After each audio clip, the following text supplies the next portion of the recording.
nimba tawuharariha yonyemeza ko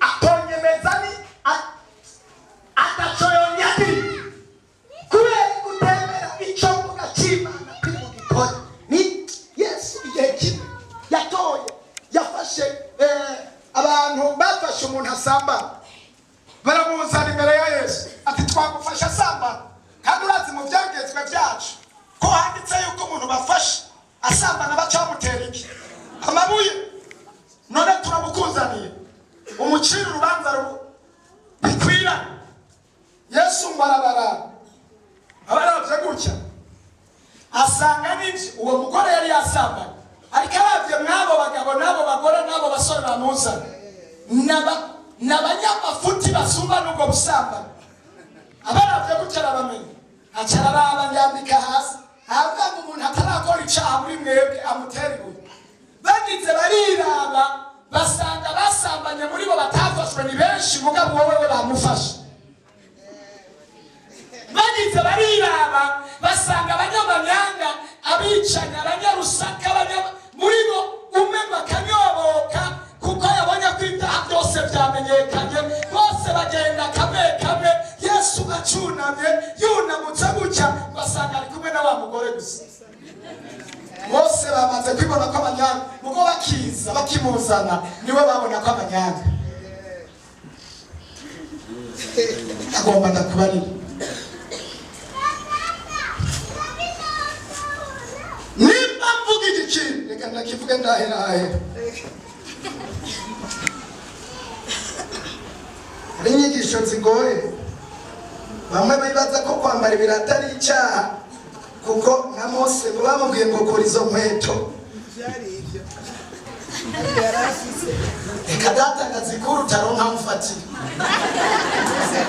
nimba ibi ari byo byakoze ibyaha ntibigume ngaho ariko Mose bijya birato bamubwira cyari icyaha yari yarakoze zari inkweto cyangwa ibirato byo mu mutima yari yishe umuntu aramunyegeza Imana ibishyira mu ibanga kubera inyigisho zinyuranye abantu bamwe batahura ukutariko bakigisha ukutariko bamwe babona ko ari ibirato ariko data kugira nturonka mfatira ngo umpore ku birato ntabikuye ntabwo ndabona amashesheti nayo bayagiriza ko yacumuye nawe byaba ngombwa ndayakuye ni karuvati niba ariyo gushatsa ari ikibazo nacyo ndabikuye ariko nagomba ndakubwira icyo Imana ivuga iragihagarara ko kandi ikagisohoza kandi ijambo ryayo n'ukuri kandi ijambo ryayo n'ububasha abantu bazokwama birukanga inyuma y'Imana bibaza ngo ntikora hari abantu bibaza ngo Imana irahari cyane ntayihari Imana iravuga cyane ntayivuga niyo bari ngaha bakavuga ngo irahari bari hano ubwo bagera mu nzira amajwi mabakaza ngo ariko none yovuga shitana kaza ati none nisumaze ko aho yavugiye ko itarashika mu bikorwa naje ngo uyu munsi kiri ibintu mubi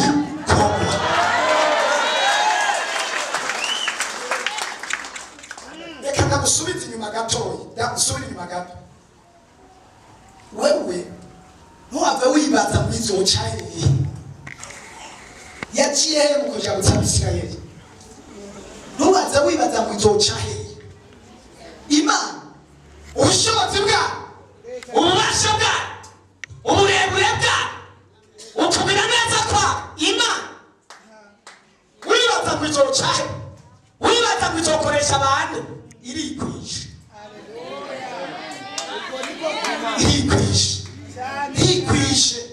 nta bandi cako nta nama igirisha niwagira bariya tuzogirisha komite ariko yoyo nta komite ikoresha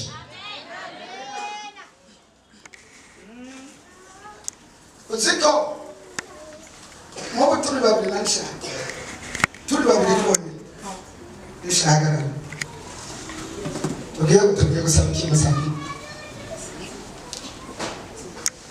wewe urasaba icyo ushaka musabe nka bitatu uyu no muntu nanjye amusaba nka bitatu uhere ku murongo ariko turavugira rimwe kandi kubera Sabina yize afite amashuri menshi ibyo dusaba byose mw'iyo mwaka wowe ibyo wasabye bitatu nanjye nasabye bitatu araza kubitwishura kandi aduhere igishuri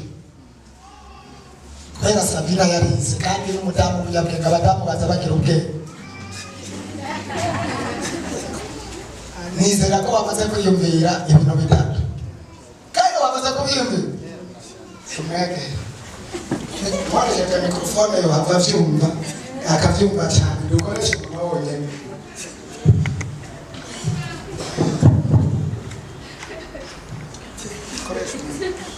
Shaka umwegere wande y'amatwi kugira vyumve neza.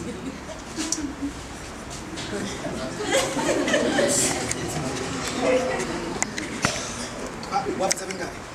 Nanje bitatu. Turindira inyishu. Basabye bitatu. Wavyumvise? Byose wavyumvise?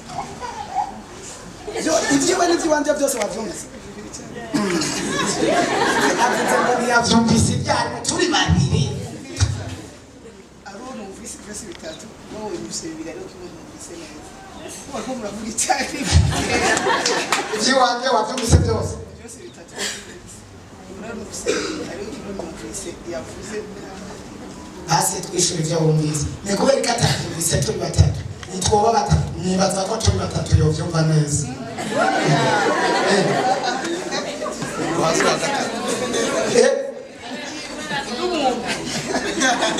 None umuntu wize kandi ufise amafaranga ufise n'ibintu byose.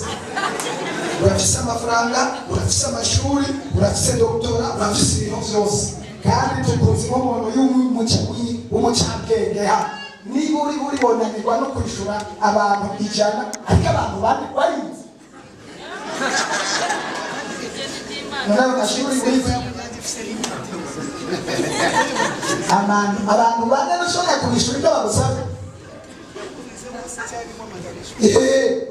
Kubera uri umuntu w'umudokiteri wize kandi ufise n'amafaranga ufise ibintu byose ntubishoboye kubibana. Avuze ngo na babiri byanganiye sinavyumvise byose ngo none bane biragenda gute. Shaka kubabwira kweri ariko reka ndababarira. Hano turi bangana reka ndabagira ubushobozi bw'Imana n'ububasha bw'Imana. Haleluya. Ububasha aba bose bafise icyo bagomba gusa. Aba bose twese ndababwiza ukuri.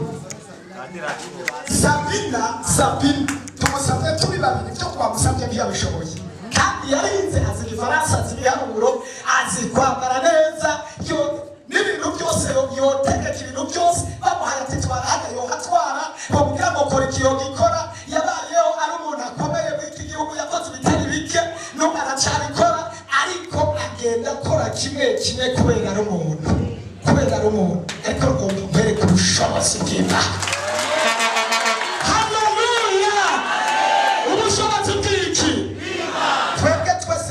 Tugiye kuvugira rimwe tukivuga ngo mana ushaka kuvuga 15 igitsa gutya yavyumviye rimwe kandi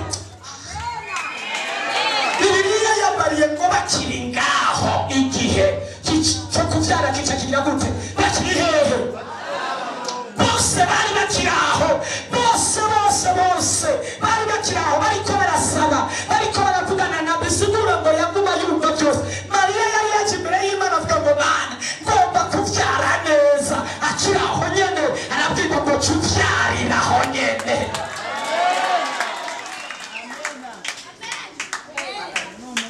Ubushobozi bw'Imana raba abantu bose bari hano aba ni baki imiliyoni 9 ziri mu gihugu cyacu cy'u Burundi cyangwa 10 twese dushobora kuvuga ngo mana na Kongo irimo amamiliyoni n'amamiliyoni na Tanzania Afrika yose tukavuga ngo mana yoyo yibereye guki byose bikaguma biduga ivuga ngo we wakira muri kwa ruyogoyogo akira nawe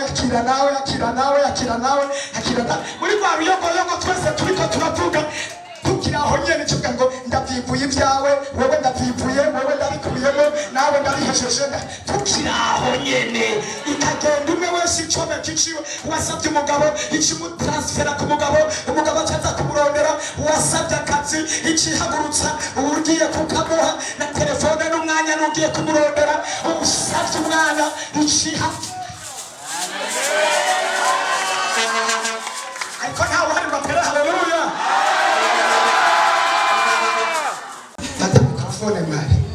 tugiye gusenga Imana mwaka kanya, tugiye guhamagara Imana tukiri hano. Imana ishira ibintu mu bikorwa. Nuvumenga iyo wicaye ahantu, ari ahantu nicaye kuri iruhande y'iteraniro, ahantu bateraniriza insinga izi za onateri hajya z'amatelefone, baguma ibitsinga abona bariko baratelefona. Rero uruja n'uruza rw'abantu batelefona muri vile aho biteraniriza mu kayungiro biyungurura hari, kumva hari intambara zikomeye, kumva hari intambara zikomeye, numva hari ibintu biriko birahinda bimeze nk'ibyo, bisa n'ibintu biriko birahinda bishakisha intambara ikomeye cyane.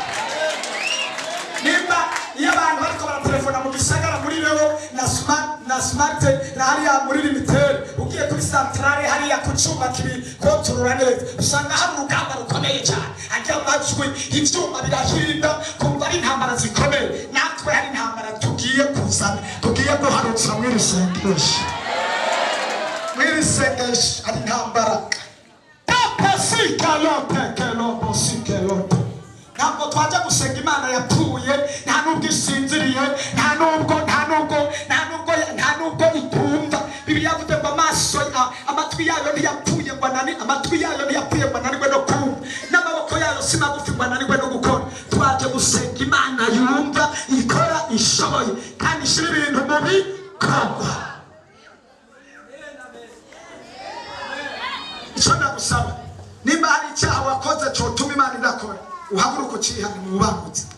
Tubanze gusa nimba uciyumva icyaha wakoze cyotuma cyobuza Imana gukora, waje gusenga iumva ko ari icyaha yakoze. Waranyoye izo nzoga, warasambaye, warakoroye inda, warabeshe, waratukanye, warihebuye, wakoze ibintu kanaka bituma warigwaniye ukora icyo cyaha wumva kibuza Imana gukora. Reka tugusabire imbabazi mwana, haguruka usenga usaba Imana imbabazi. Inyuma yaho duhagurutse Imana ku ntebe, ishira ibintu mu bikorwa.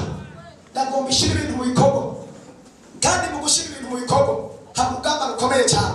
Ibiri kurira bizana ibidashoboka ibireme, abakomana imitima ku buzima bwawe ibatetse intambara, ibatetse intambara, n'ababaye intambara ku buzima bwawe ibatetse ikibazo, hakoreka igitangaza kidasanzwe k'uyu mwana.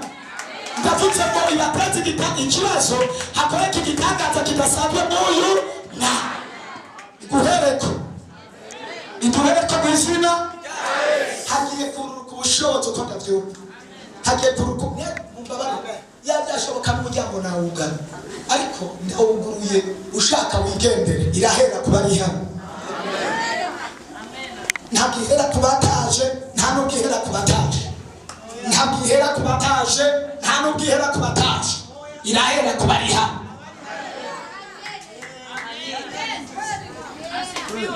Imana ngomba ndayisenge mfukamye, ndayisenge ndyamye, ndayisenge niruka, ndayisenge nicaye, ndayisenge muri position zose, gushika mbona Imana iduhereka kuri mugoroba mu izina.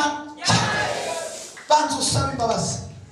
Mana mu izina rya Yesu Kristo, uri Imana ikomeye, uri Imana atakintu kimwe cyakunaniye, ariko imbere y'uko uhora abantu banza uhora imitima yabo, cyababoshe byabasibiye, cyababukishe amahoro mu buryo bw'umutima, ibyaha byabo Mana yacakimuga wegeje kugiharira ibyaha, waciye ugikiza mu izina rya Yesu Kristo. Turasengera imitima y'aba bantu, reka ubagirire neza, reka imbabazi zawe, reka ubuntu bwawe mu izina rya Yesu Kristo. Bazamuye amaboko, abandi barapfukamye, bariko barakubwira nandezefo. Ikintu cyose cyabagoye, ikintu cyose cyabatandukanije n'ubwiza bwawe, Mana bakirire neza, Mana baharire ibyaha byabo, Mana baharire intege nke zabo, ubandike mu gitabo cy'ubugingo abakoze ibyaha bitandukanye, ibyaha by'ishavu, ibyaha by'ishari, ibyaha by'inzigo, ibyaha by'ubusambanyi, ibyaha by'akaboregwe.